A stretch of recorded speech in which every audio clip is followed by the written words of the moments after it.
We're live. We are live on X right now. We are at the Marriott Center. BYU defeats Utah by 11, closes the season out on an 8-game winning streak, clinches the double bye in the Big 12 tournament in Kansas City. BYU will be playing on Thursday at 11:30 Central Time, 10:30 Mountain Time, a.m. Chase, overall thoughts from tonight? I thought tonight was okay. I actually don't think they played very well, and Especially the first half. You don't feel as amazing as you thought you would. No. It's just because it wasn't their best night, but you can feel really good about the fact that it wasn't, and they still got it done. And it wasn't. I was never really worried about BYU in this one. No. Even when it's like you're down and it's almost halftime, I'm like, we've seen this the past 3 games now. It's kind of how it goes. And BYU. It's just a good team now. They've won my trust where they didn't have it.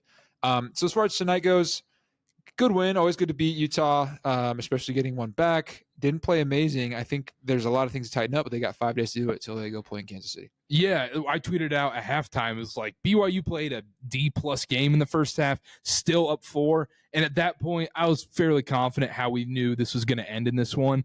To be honest, tonight, I thought it was a boring game, to be honest, because to be honest, I didn't think it was really in doubt tonight. I thought BYU kind of had control, especially the start of the second half. Richie coming out of the gates with those layups right away, and BYU immediately pushes that lead to a 10-point lead and kind of never looked back. And you go, I don't feel like BYU is ever going to be out of this one, or Utah's going to come back in this one tonight.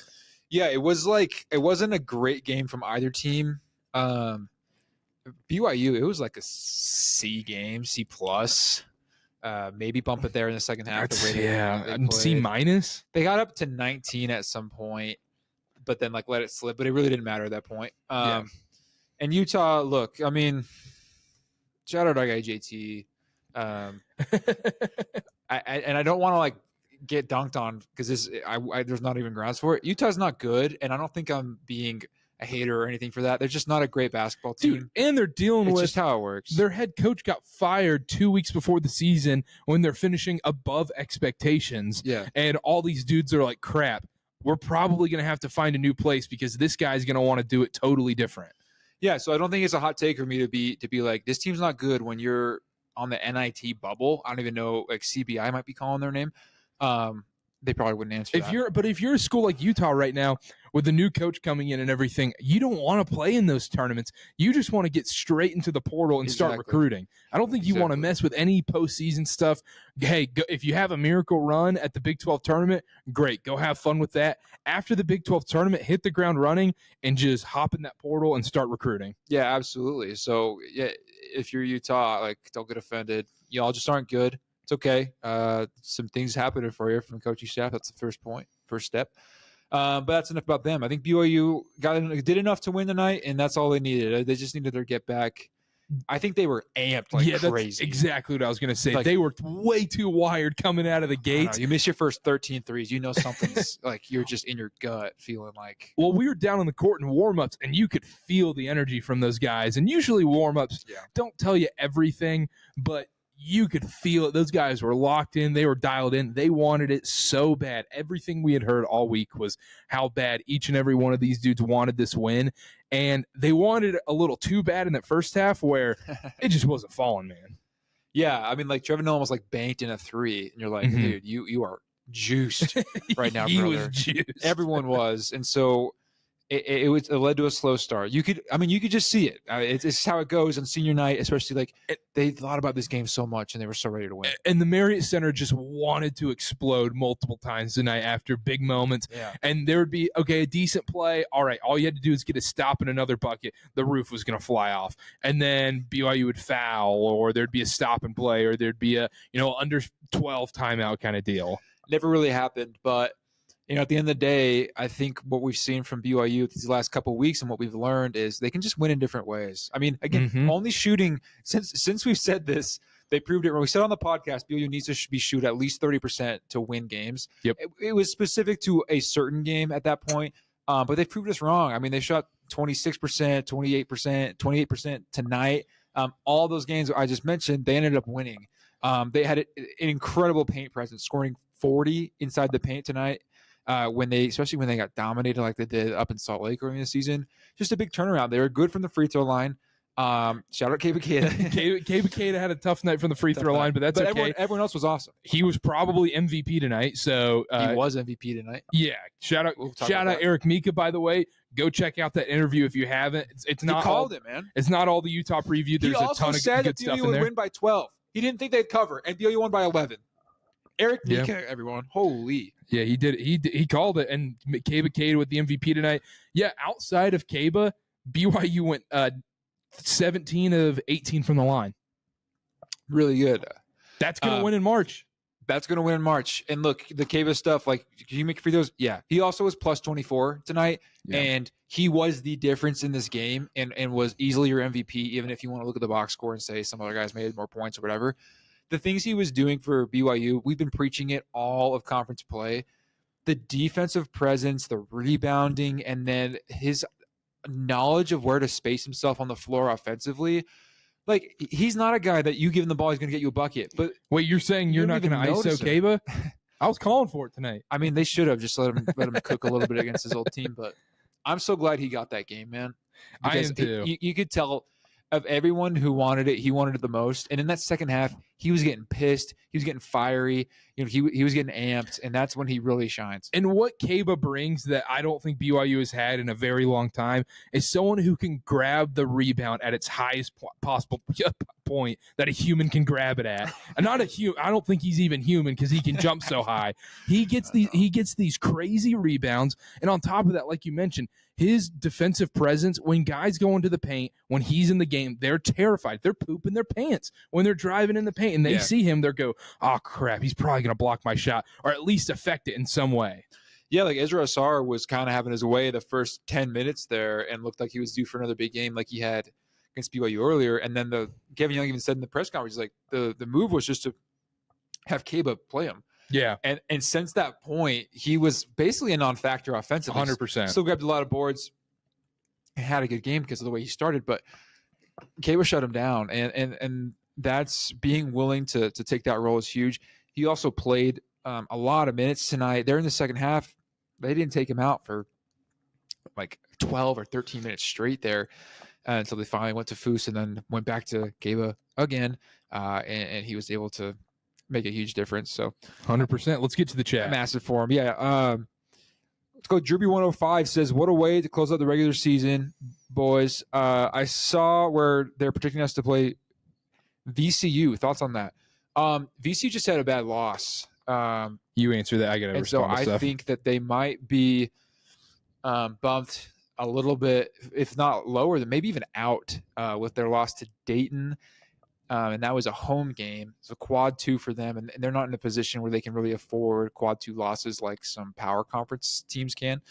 So as far as that matchup, I don't see that happening unless they snuck in as 11 and BYU ended up being 6. But I'll tell you, I mean, if they played VCU, I'd probably feel pretty great about it.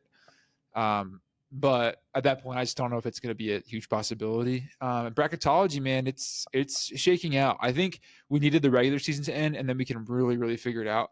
Because to be honest, conference tournaments don't have a ton of bearing on seeding. And so I think this weekend we'll have a decent idea of where BYU is going to be at. And what kind of opponent they're going to play. But it's always a crapshoot until Sunday. It is a crapshoot, and another crapshoot on top of that is the whole Sunday factor where that falls in, where they have to go. Mm-hmm. I don't think that's going to affect them too much at this point because there's enough 2 seeds that fit geographically where they need to go, and I think there's enough 3 seeds that fit geographically where they need to go on Thursday, Saturday. So we'll see that closer to this week and whatnot. The other thing is, we just don't know what the committee values after Thursday, if anything. You know, they have their contingency plans in place depending on who is an automatic qualifier. But, I mean, it's been told time and time again, the games on Saturday and Sunday typically don't matter to other than clinching automatic qualification. So how much does this week matter actually it's kind of an unfortunate question. Yeah, it is. It's a bummer, but at the end of the day, if you're BYU, I think you're securely a 7 seed now. Yeah, I don't think they can, especially if they end up playing Iowa State. You're not going to fall your seed line from that game, so you're securely a 7 seed in my mind. You can climb up to 6, and see what you get if you were to beat like Iowa State again. I mean, if they beat Iowa State, Houston, I think they could maybe sneak into that 5 range if some other teams fall out a little bit. They'd need some help, I think. Yeah. It would be crazy. At the end of the day, though, the Sunday thing's going to be wacky, so we can never really know exactly where BYU is. But you have to just be grateful that they are even given the option. And like some, I think the committee could be like, I don't care about your stupid rules. Like, we're putting you where we put you, and then BYU has to make a really hard decision, and like forfeit a game or something like that. I don't know how that would go, but they'll abide. It's a good thing that the Sunday that they accommodate for BYU is all I'm trying to say. Alex Beach says Utah resorting to hack Akeda was an interesting tactic. I'll tell you what, Alex, I think that's the right tactic.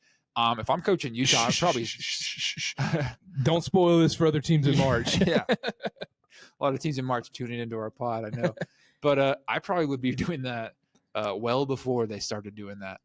Yeah, the second you get into the bonus, it's like, all right, let's start playing hack Akeda to get back in this game. Let's play our third center and like, listen, dude, on defense, just foul this cat and let's see if he can beat us on the free throw line. He's a 41% free throw shooter. Yeah, and then the offense can't get into their flow at all at that point. Yep. And so your offense has no rhythm. And then Kaba, if he's not hitting from the line at that point, then he's going through it in his head right now. And then you probably have to bench him in certain points. And I think we've seen it a lot during this 8-game win streak, and I think we're going to see it more than ever. And we even saw it in the first half tonight. Kevin Young's going to go offense defense very, very heavy. Yep. I think in the postseason.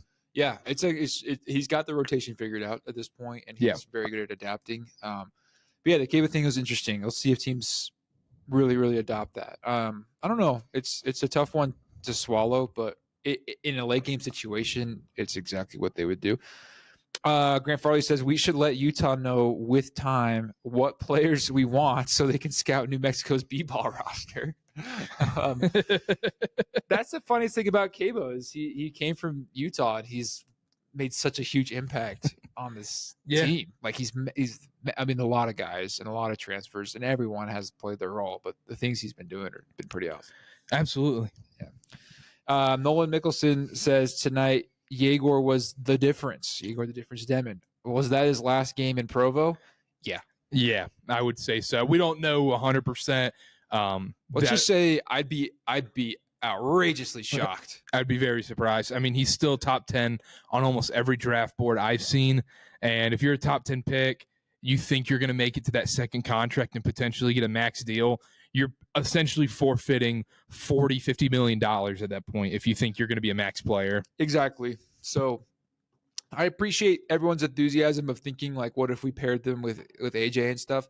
It would be awesome. It'd be really cool. It's just not going to happen. And I don't mean like crush dreams, but it's what's best for him is to go to the NBA, develop, make money, start your pro career, and see what you can do there. But it's been great having him here at BYU.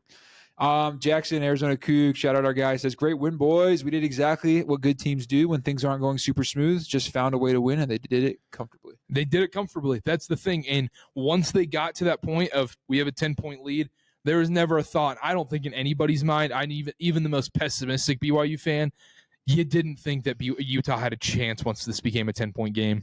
Yeah, and it got to like 5 there at like the middle of the second half, or maybe like the 13-minute mark or something. And BYU responded so well. Just immediately went on a run and get it back. And you're like, yeah, everything's fine. Shout out our guy Jack in the chat. Says Dallin Hall is within range as soon as he steps off the bus. Pretty sure he learned that from you out there in Fresno. I thought you were going to say from the half-court shot. Yeah. No. Thankfully, he did not learn from you for the half-court shot, Jack. He says, I loved when Eric Mika talked about his high school team, that Lone Peak team, just killing dudes. He said nobody cared where the points were coming from. The vibes are the same with his BYU team. Anybody could go off any night. I think that's a great point. And if you didn't go check out that interview, go check it out. A ton of good BYU recruiting stories in there.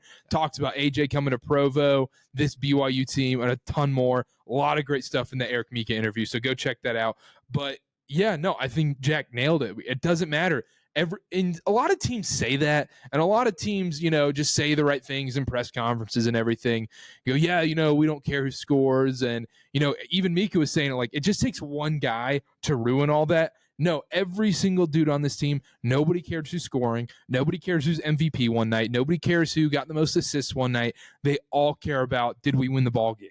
And it's awesome to see. And credit to this coaching staff for creating that kind of, it's kind of cliche to say this, but it's a great culture. Yeah, absolutely. I mean, tonight it was Dawson Baker with 15 like really timely buckets in the first half, and then one's big threes to help him kind of pull away there in the second.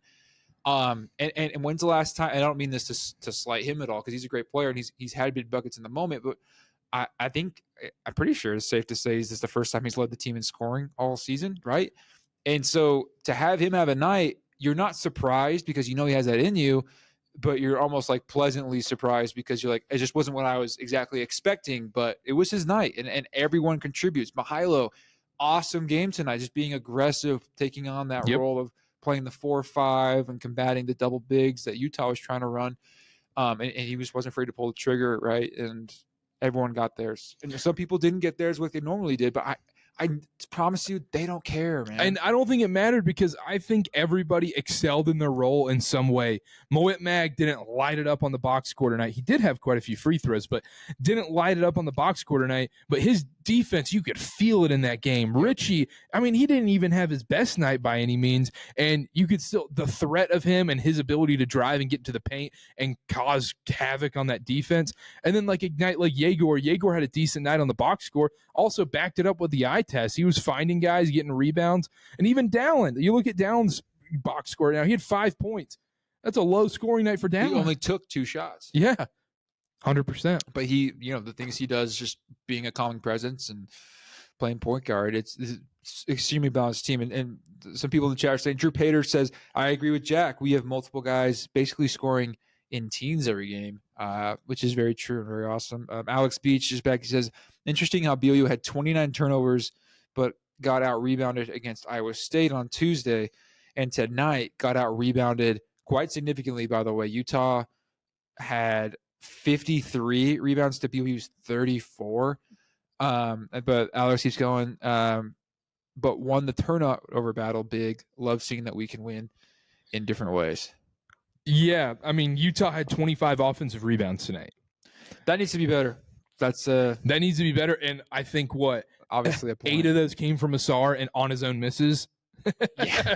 It was like watching a lesser Zion where he was just grabbing his own rebounds. I mean, his athleticism, that first half, he was built for this game, and credit to the coaching staff for making that adjustment, being like, all right, let's just put our biggest, most physical player on this dude and let's hold him back. And that made the difference. Yeah.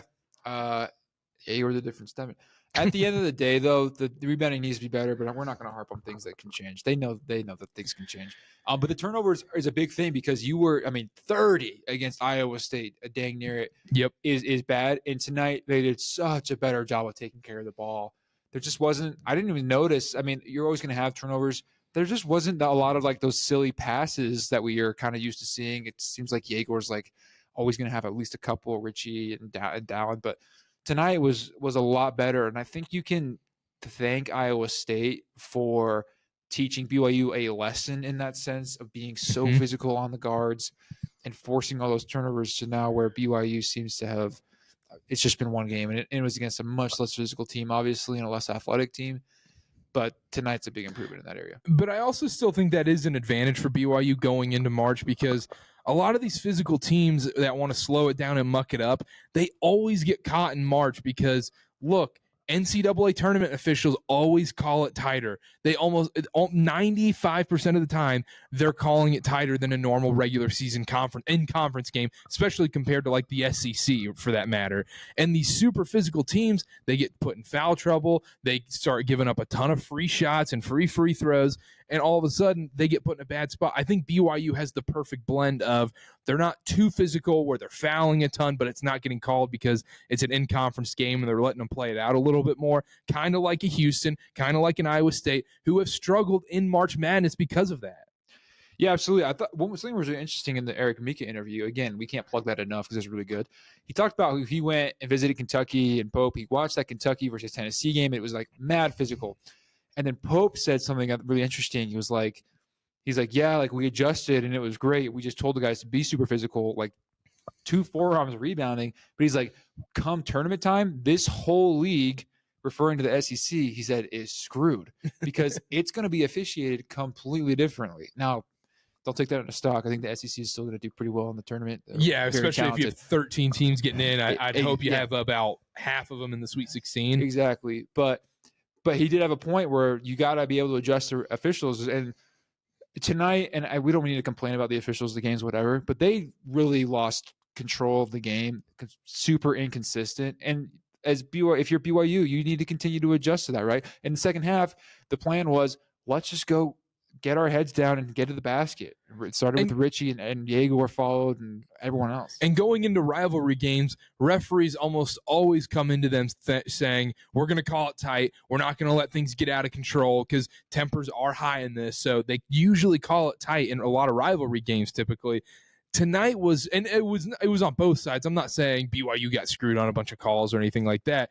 It was just inconsistent, and it was weird. Yeah, it was weird. But like during the tournament, like I said, BYU doesn't solely rely on physicality. They can play a finesse game if they have to. They can play in so many different ways, and that bodes well for them in March. Because if you're going to make a deep run in March Madness, you got to be able to score and win in different ways.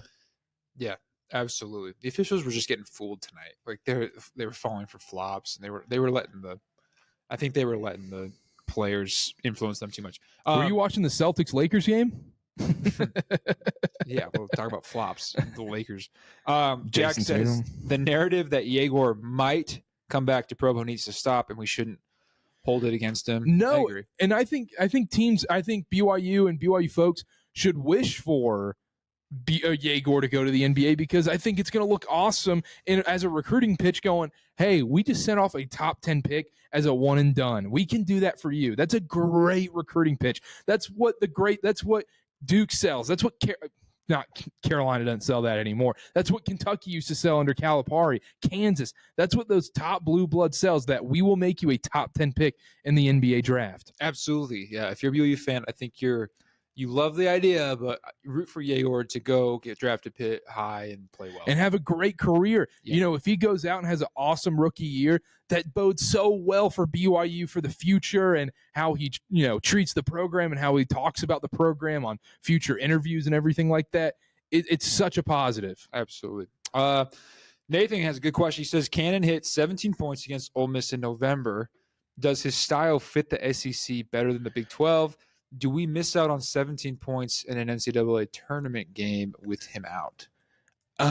So first part of that question, does this game fit the SEC more? That's what, yeah.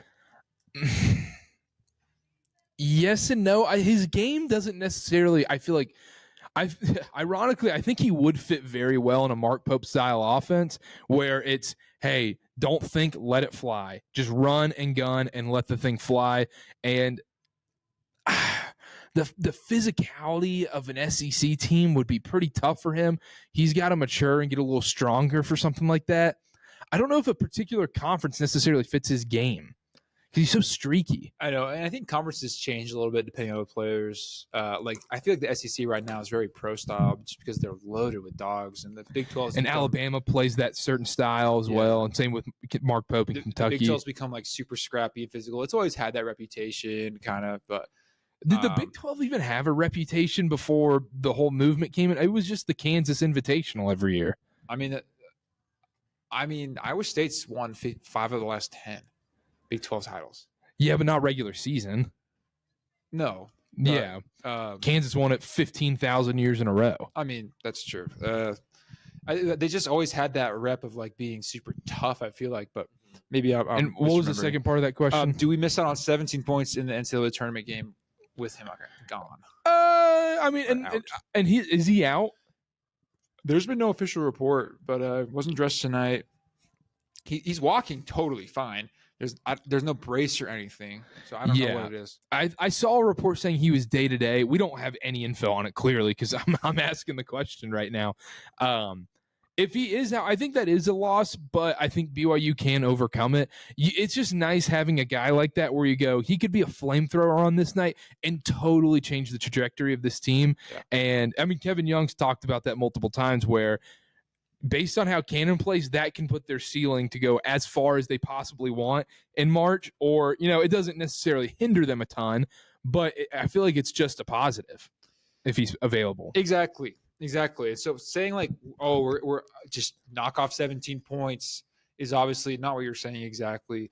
It's sad to miss him. At the end of the day, this team's so deep. I think they are going to continue to figure it out and fill that gap if he's not able to play. We hope he obviously is. So yeah, hopefully he can come back. We'll see. Our guy LJ77785 says, how much better is this year's team than last year's team? That's a great question, and last year's team, I think, overachieved greatly. As we all know, we thought they were going to struggle big time going into the Big 12, at least I did, and they come out, shock everyone, finish 5th in the Big 12, and have a solid season, flame out in the tournament. This team has such a higher ceiling because last year was that one-trick pony. This team is the complete opposite of that, where they can do it in many different ways like we've talked about a ton.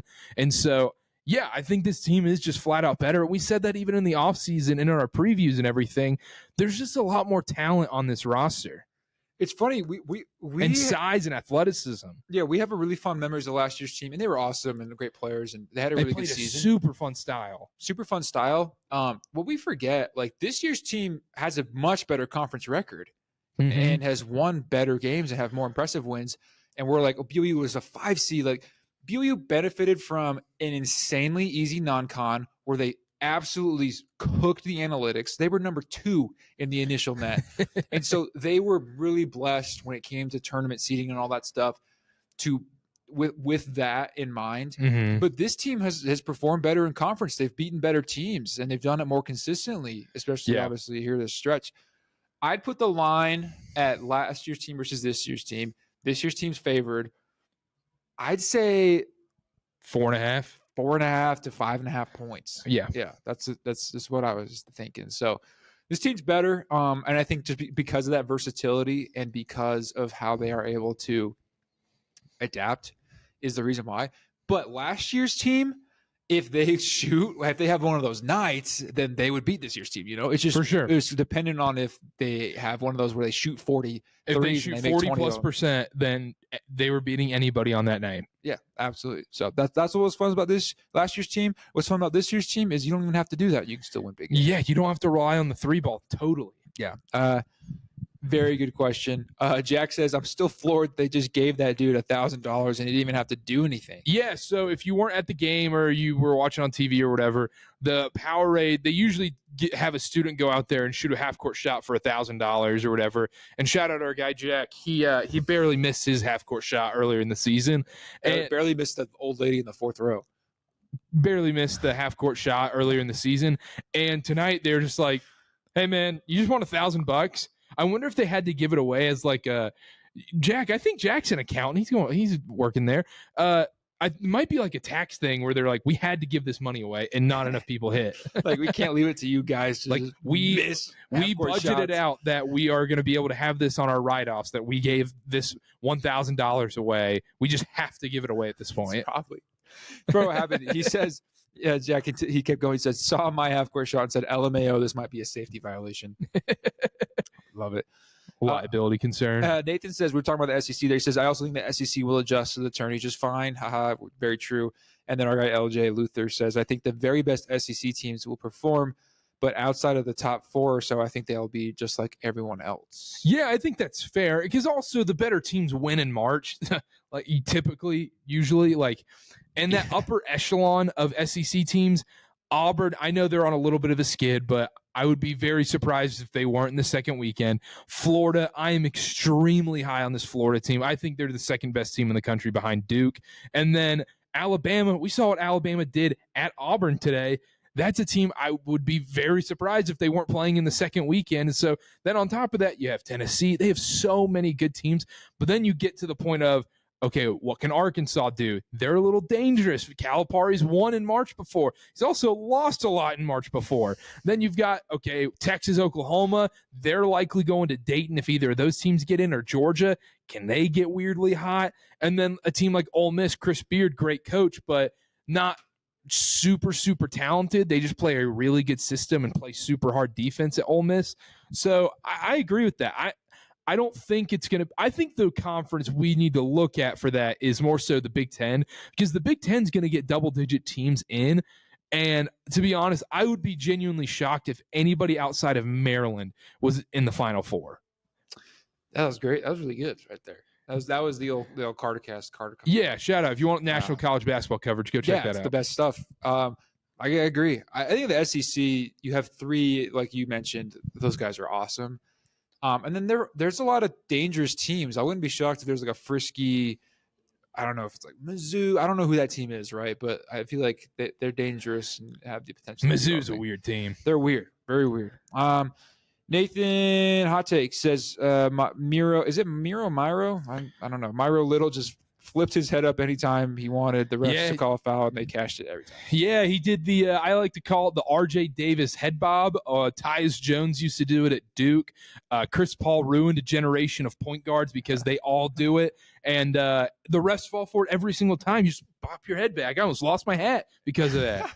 And then it gets away. You get away with it every time. Yeah, it's starting like it. That's the problem. When the refs are being manipulated, they've lost the game. LJ says, at this point, it feels like we'll never lose again.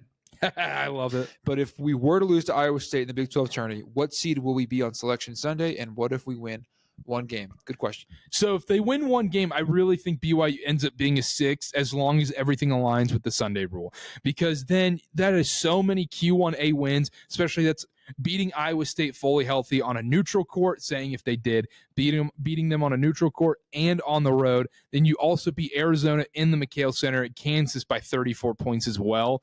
And also, I think the committee also is going to value who's hot right now, and no hotter team in the country right now than BYU. 8 straight wins at this point. They have a resume that fits it. It's because of their slow start, and they've had to make up so much ground since we started. And some tough losses early in Big 12 play. Exactly. So but I mean, none of them were even outside of quad 2, which is still really good. So let me paint a picture here. Go for it. So if BYU ends up being the 6th seed, so we can compare this. Let me ask you. I'll give you a scenario. You tell me what you like better. The chat can also respond to this as well. So let's say BYU's the 7th seed going into March Madness. Okay. This is Lenardi's current stuff. Everything's going to change. Obviously, it's not set in stone. But right now he has BYU playing Georgia in Lexington, Kentucky, and then Tennessee as the 2 seed right there. How do you feel about that?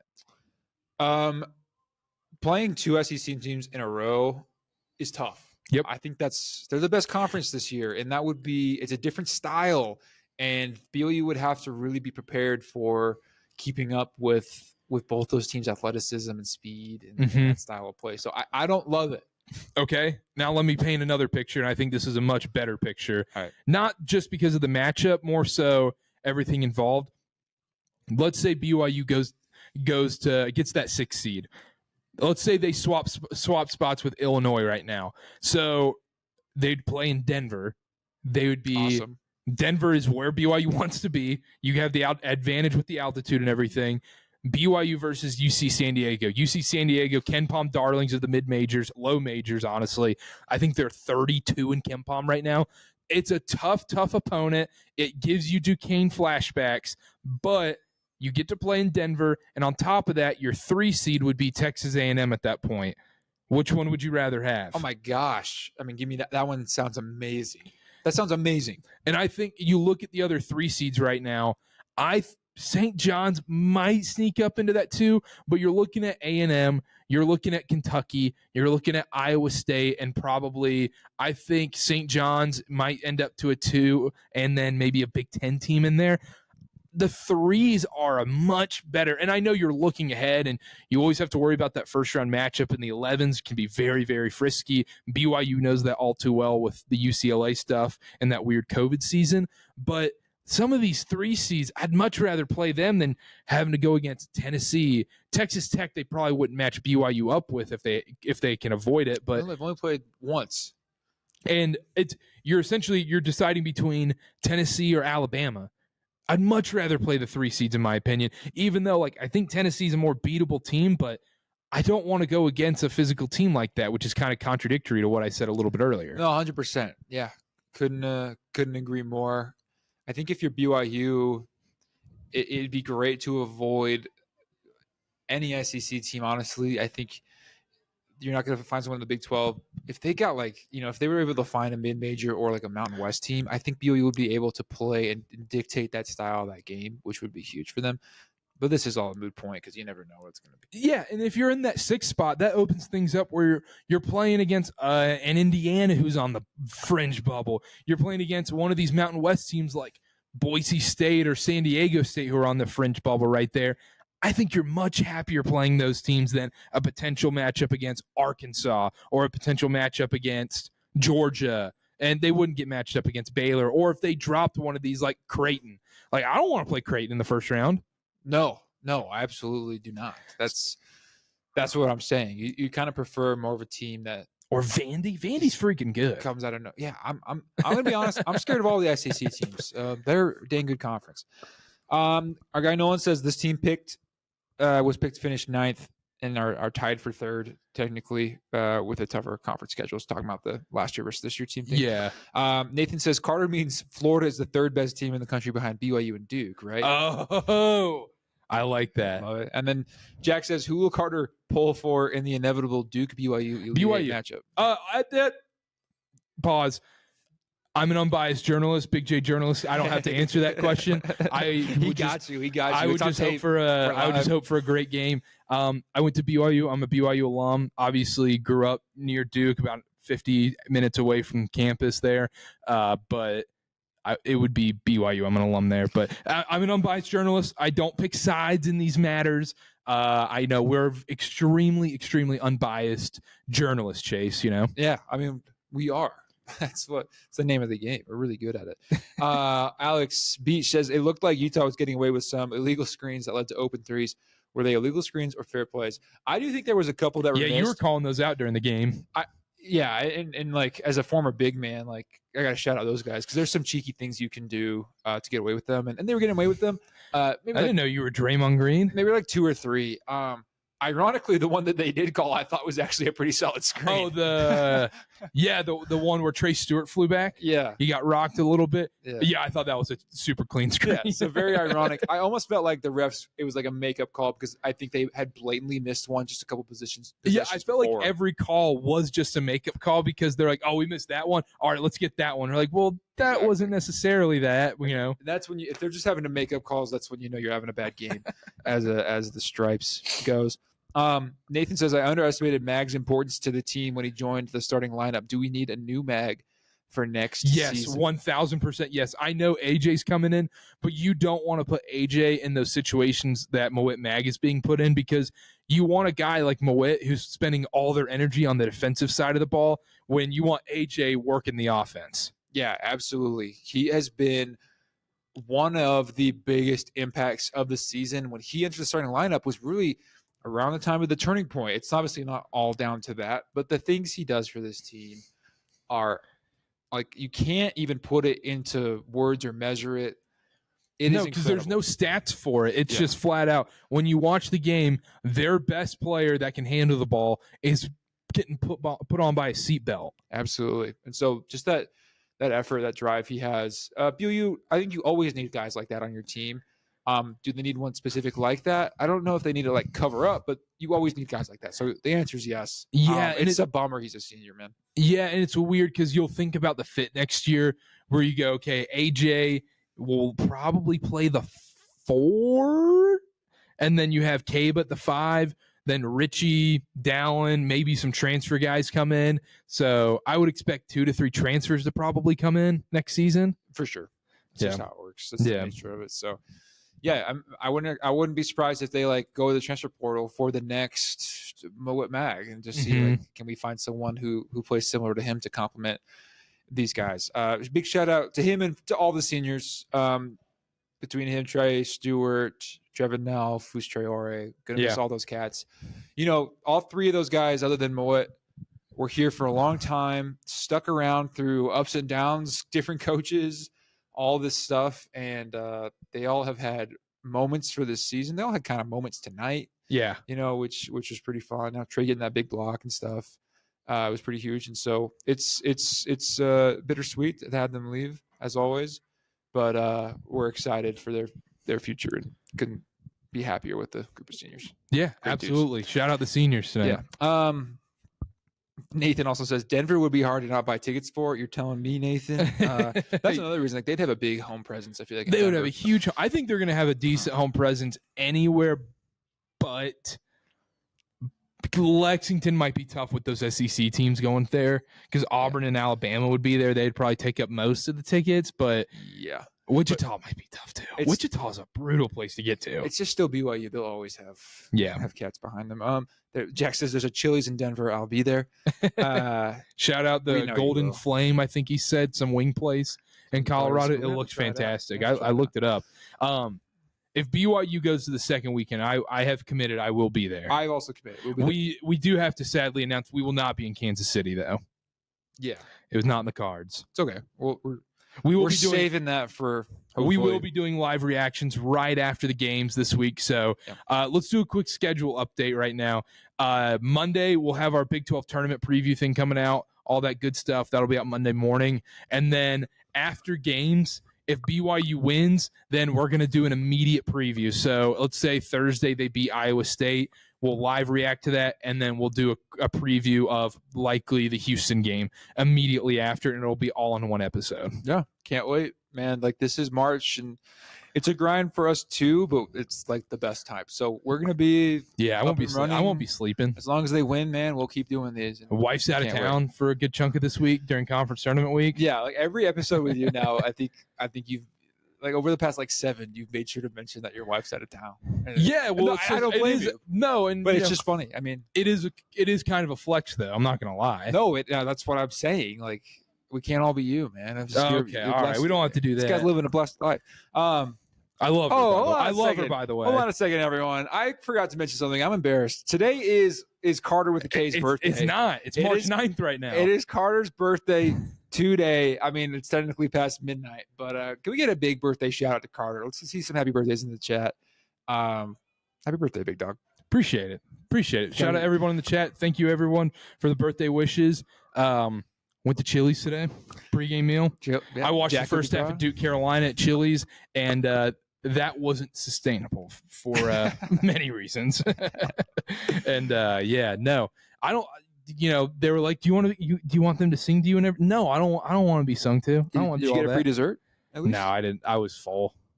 I got this thing right here, and I'll be honest. Like, I'm just gonna be truthful with people. I don't want. Sometimes I'm not. I'm gonna be a bit of a negative Nancy on here. The blueberry cougar tail wasn't it, dude. It's way too sweet and sugary. Sorry if you like that. It wasn't. I mean, if you're a fan of it, that's awesome. Like, by all means, go for it. They also sold out super, super fast, apparently, and I feel bad even getting one because so many people missed out, and I did not enjoy it a ton. Yeah, I agree. It wasn't the best. Unfortunately, my live stream chat got a little screwed up here, so I'm missing out some messages. Nope, got it back. All right. LJ says you have a good point about the 3 seeds being a lot more favorable matchups than the 2 seeds. But as a team that hasn't won a tournament game in over a decade, I'm just looking for that first round game. Just one game. One win is a massively successful season. Yep. Whenever you think about everything involved with that too, is you have a first-year head coach. You think about where they were at one point of the season after the Utah game in the Huntsman Center and think, I mean, that team was in consideration at that point. Now they're looking at a 5, 6, 7 seed in March Madness potentially. And you win one game, massive successful season. Just win one, and then, hey, you make it to the second weekend, you're playing with house money. Absolutely. And so I'm with you. The reason we just talk is because this team does have the potential to do something really special. But at the end of the day, I'm totally with you. Let's just win one game. And that's the difference between last year and this year, because you thinking about last year's team, you go, look, they can make it there, but it's just not sustainable to play that way for 3-4 games. Eventually you're going to shoot 32% from 3, and how do you respond from that? Yeah, and this team can. That's what's special. Dolan says I want BYU to be the 6th seed and play 3 seed at Kentucky. Yeah, that's what I want. You and everyone else, brother. That'd be awesome. Yeah, that's what we all want. Jack says, Chase, if BYU goes to Denver, let's take Karter to Casa Bonita. Shout out Casa Bonita. Dude, isn't there like a crazy – because it's become very popular now? Yeah, it's because the South Park guys renovated it, right? Yeah, and when I was a kid, man, it was a freaking dump. I was an OG, and I actually didn't like it because the food sucked. But they did plays, they did the high dive. They used to be like Chase's food. They had like a haunted like Chase maze isn't like us white trash and folk. like an arcade. I mean, man, shout out Casa Bonita for real. Nathan says you got a lot of happy birthdays. Nathan says happy International Women's Day, Karter. Yeah, I know. I should have just made the LeBron meme. You know. First of all, LeBron. I know. Shout out all the women out there, especially my wife. Yeah, exactly. Shout out Justine. Yo, happy birthday, Karter. This is from Jack. And on International Women's Day. Yeah, shout out International Women's Day. Was that rant on here or was that Karter Cast? We talked about that. I think it was on Karter Cast, right? In the NBA show with me, you and Connor. Yeah. Yeah. Go check out Karter Cast. Alex says happy birthday. Hey, it's Jello78 says happy birthday. Shout out you guys. Love you guys. CJ Andy says happy birthday. What a birthday. I wake up, Liverpool has a great win, top of the table. Things are looking great. Some unbelievable college basketball games. St. John's down to the wire against Marquette overtime. Some conference tournament games sprinkled in there. Then we got the Alabama Mark Sears buzzer beater in overtime. And then we roll right into Duke, Carolina, and Duke just spanks Carolina. Whew, that was nice. It wasn't nice for the first 30 minutes. I was a little nervous. And then BYU comes in, wins a comfortable game. Just one heck of a birthday, man. One great birthday. You deserved it, big man. Jack says, now here's a guy who respects women. And then he says, chill out, dude. You beat Southampton. He's not having it. Shout out Darwin Nunez. Darwizzy season. Hey, up Man U, though. Up Man U. Yeah, we need them tomorrow. They got Arsenal. Yeah. Well, get a result. Get a result for once, except against us. For some reason, you guys have been playing well against us. All right. We'll do it. Only because it's your birthday. But, man, shout out all you guys. Great win for BYU. And always good to beat Utah. It would have been really, really dark and weird if BYU would have lost this game and gotten swept by this Utah team who's in kind of disarray at the moment. It would have put a real damper on the win streak and all the big wins and everything. Glad BYU was able to pull that out and, have great momentum rolling into March Madness. That's what they needed, and I'm so excited. This is the best time of the year. These next few weeks, just you can feel it. It's in the air, man. I go to sleep at night and I just think about brackets and it's all in my head. I just cannot wait. I'm getting the setup ready to go for March Madness and conference tournament week and everything. And right now we're at the point, Chase, where, we're all texting each other being like, oh, close game. We got in the Big South tournament. Get over there. Big Sky, Big West. Get over. The WAC is going to be on this week. Get over there. Watch their conference tournament. It's 1 a.m. The one today, I texted you. I was like, you got to get to Niagara Ryder right now. It's not even a conference tournament game. Just a regular season team between two teams who are 11 and 20. 11 and 20. They both sucked. But it was a great ending. Fun ending, yeah. I love it. Nathan says, have any thoughts on what was our best loss in the past month? And then he goes, oh, wait. Yeah, I was about to say, I was like, I can't believe it's been a month. What was the best loss of the season? I would go with Ole Miss. That was tough because you feel like you could have had that. Tech probably, yeah. Yeah, but Tech stinks too because you're they could have had that, but Tech was just better in those final stretches. I feel like if BYU Texas Tech played again, it would be a little different. Yeah, I think so, but I think that's the right answer. Yeah. Alex says Darwizzy flopping worse than Utah. Number one. He didn't flop. He got fouled in the box. They called the penalty. The handball was egregious. Shout out the color commentator on NBC. He was like, "Yeah, it's a penalty. What are we doing here?"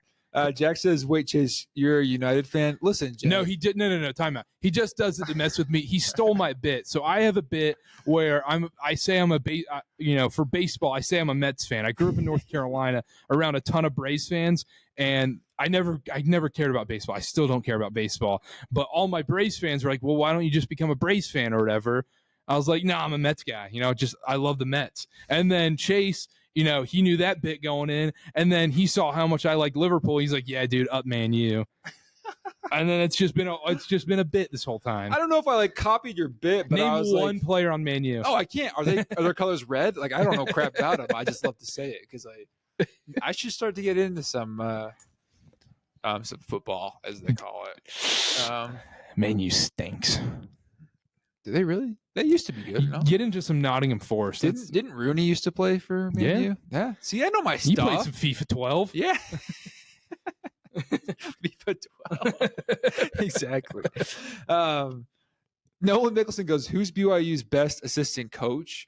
Man, they're all so good. I don't know if I can pick the best. I don't know. I'm not in the meetings. We're not in the building, so it's tough. But they're all awesome. I was sitting, I told Karter this pregame, I was like, dude, you look at this coaching staff. It's freaking all-star team. There's so many good coaches. The thing is, I think it's going to be tough to retain them for a long period of time because these dudes are going to go on to the more success BYU has now, these dudes are going to get legit job after legit job, and that's how it should be.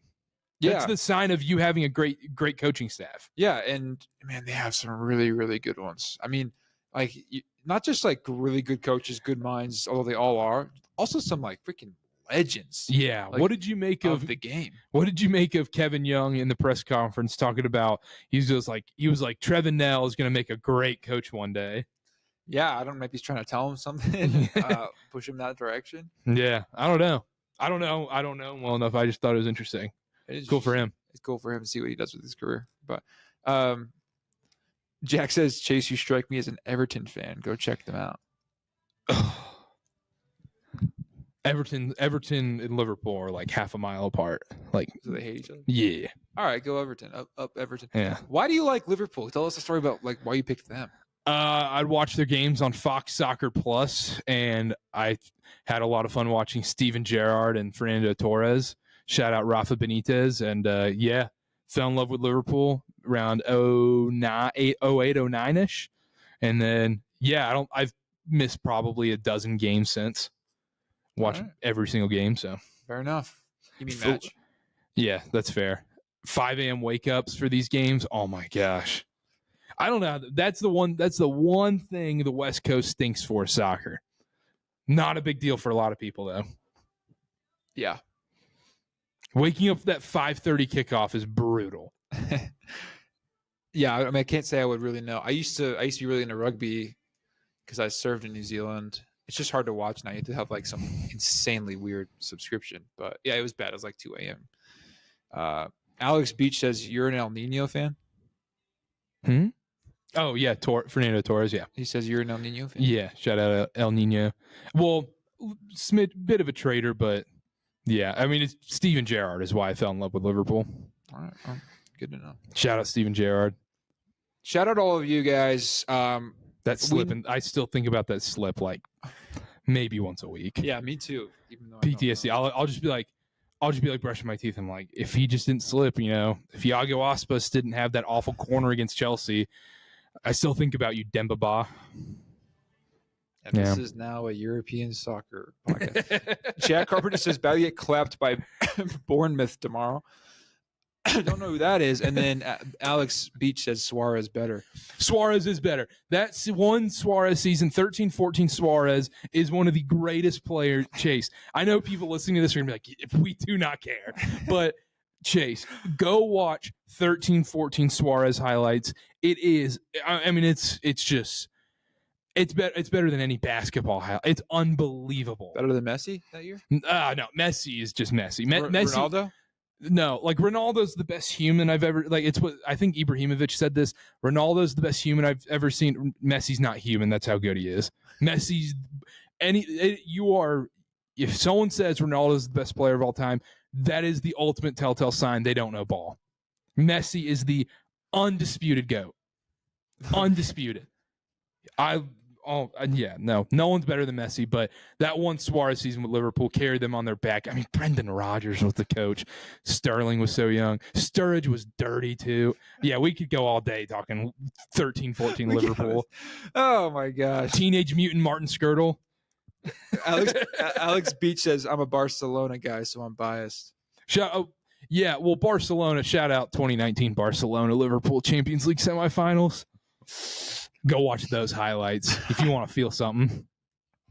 Okay. That Messi free kick was unbelievable. I'm more into the Bundesliga. I think Germany's got a good thing going over there. Bayern.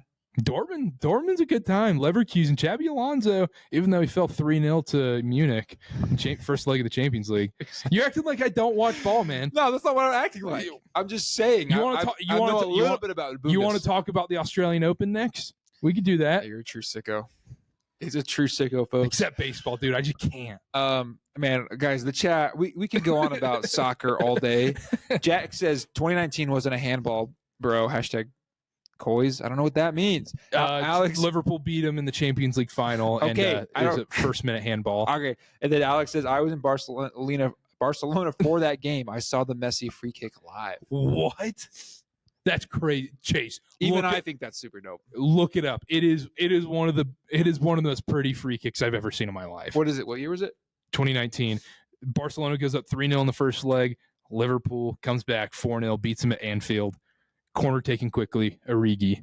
Look it up. Okay. Everybody in the chat, everybody listening to this, and everybody in the chat knows exactly what I'm talking about. All right. I love It's bigger than blocked by James. Whoa. Yes. Yes. For you personally? Oh gosh, yes. It's not even close. Anybody who watches soccer, yes. Hold on a second. Wait a second. You corner taken quickly, Origi. No, listen to me. That's better than like the call or the moment, the play. Yes, all of it.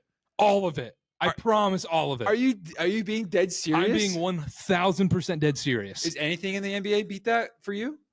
I don't know, dude. I think that's when I might have peaked in life at that point. Back out to Allen, his 3-pointer, bang. But that was game 6, though, right? I'm saying being unbiased. Like I know that it's for you because it was Liverpool. Yeah, I mean, dude, yeah. The Kyrie shot was bigger than the block. Yeah, it's just because it was LeBron. Yeah, but the Kyrie shot was the play. Yeah, for real. And Kevin loves defense. Jack Calvert says, Chase, start watching soccer, dude. I'm going to have to get into it. I don't know who to pick, though. I got 0 ties. I'm going to have to find a way to figure out a team. Who's the best? Liverpool. All right, Liverpool. Yeah, Boston. Fenway Sports Group. They own them. Your future owners. Oh, they freaking do. And I freaking hate them. They effed up the freaking Red Sox, dude. Then screw Liverpool, dude. Dawson Baker had a really good night. You know. Right. No, Nathan has a good question because this is off the rails. He says, we're confident that Richie isn't hurt after this game, right? He had a nasty fall. I mean, he kept playing, but that's adrenaline pumping through, dude. That's going to be a swollen ankle. Yeah. If he is not 100%, I would not be upset. This is going to sound really dumb, but I would not be upset if he didn't play in the first round of the Big 12 tournament or something like that. You have to go into March Madness as healthy as you possibly can be. And we're potentially going up against the 2 toughest opponents for your health going into March Madness with a healthy Iowa State team and a Houston team that wants to punch you in the face. Yeah, absolutely. It's hard to say like those games because they matter and they're really cool and I hope they win all of them. But it's just more important to win in March Madness than it is the Big 12 tournament. That is a fact. Yep. And so you need these guys healthy. As far as Richie goes, we'll see if there's an update. My guess, because if you watch the video, tweaked it bad. One of those ones that we've all experienced. You just hate it and you feel like you're limping for weeks. But they have a great medical staff here at BYU, and I think they will, treat that thing right, probably shoot him up a little bit if he wants to play.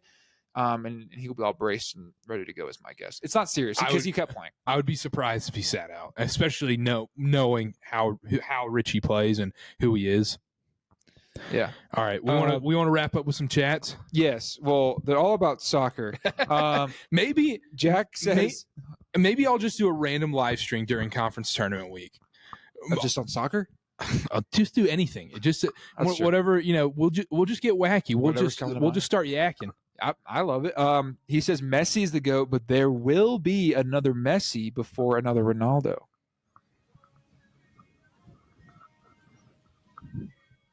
That's tough. Ronaldo's a freak of nature, but from what I gather, Messi's not and I've human. seen a little bit, but Messi was the better soccer player. We're so far away from a Messi, it feels like. Soccer's in kind of a down point. Soccer and tennis are kind of in that same tier right now. Tennis, there's no the post Jordan era NBA kind of. It's in that range, yeah. It's because Messi left and stuff. Yeah, because Messi and Ronaldo aren't in the limelight anymore, playing in Europe. So, Alex. It says, this is a good question. What's the percentage chance that BYU plays a team not named Iowa State Thursday? 10, 15. I think Cincinnati's playing for their lives. Wes Miller's probably coaching for his job. Yeah, I'd say 15%. Oklahoma State beat Iowa State a couple of weeks ago, but Iowa State wasn't healthy. Yeah, and that was in Stillwater. Yeah, neutral court. I don't know, but Iowa State doesn't need it at all is the thing. And Cincinnati, I think if it's Cincinnati, I think it's a 15, 20%. Oklahoma State, I'd push it down more towards 10%. Yeah, odds aren't good. I really like Iowa State to win this whole thing because they're healthy. And really? When they're healthy, man, they're dangerous. First look at the bracket, I'm thinking Texas Tech. That's my second choice, obviously. Yeah, and we'll get into the whole preview. We'll break down the bracket and everything, give our predictions, and we'll be doing a live Selection Sunday show. So Selection Sunday comes out, we'll live react, and we'll just run through a bracket really quick. Yeah. How about that? Oh man, isn't that? Yeah. Selection Sunday is like the Christmas Eve of the March Madness Christmas. We were kind of like, is Christmas Eve a little bit better? The Christmas Day is the best, but it's the anticipation that you just revel in so much. And Selection Sunday, where you get that first bracket, you get to be like, I like this upset. I like this. I see you with this path here. Oh, my gosh. Do you go region by region, or do you go first round, second round, Sweet 16, Elite 8, Final 4? I go by round. Yeah, I do the rounds. I do the rounds, too. I don't like going by region. Yeah. Unless, throughout my life, I've done a lot of Duke, BYU, especially on the, there's some brackets you put your teams all the way, no matter what. Like, yeah, of course. You're going to submit a bracket that has BYU going all the way, I would assume. Of course. As an unbiased journalist, that's not your number one bracket. Exactly. Yeah. Nathan says Cincy would not be a fun alternative, but they just lost to Oklahoma State today, so that rematch might go to Oklahoma State. It wouldn't be fun to play Cincy, but it'd be a heck of a lot better playing Iowa State. That's for dang sure. Would it be safe for BYU to prepare for Iowa State this week, or should they try and prepare for the winner of Tuesday as well? They're not going to say, if you ask them, they would never in a million years be like, yeah, we're just thinking about Iowa State. But deep down, yeah, they're just thinking about Iowa State. Yeah, because Kevin Young talked about that in the press conference. He was asked about that. He goes, we'll do some scouting on both teams. And I would say they're going to wait to see what happens on Tuesday. They'll do a little scouting on the winner of Cincinnati, Oklahoma State, and I would assume they do most of their scouting on Iowa State. Yes. Yeah. It's just a smart thing to do. It's no offense. But all right, guys, it's getting late. We're losing an hour tonight. So yeah, and we're about to get kicked out here any minute. Hooligans need to get to bed. I mean, it's about to be 2 a.m. Yeah, it is about to be 2 a.m. The new time, by the way. And I know you all got church. But man, what a regular season for the Cougs, especially the way they ended it. Unbelievable. Quick, before we get out of here, favorite moment from the regular season so far? Favorite moment from the regular season? It's tough because their best wins were away. And I really want to feel like their best moment was in person.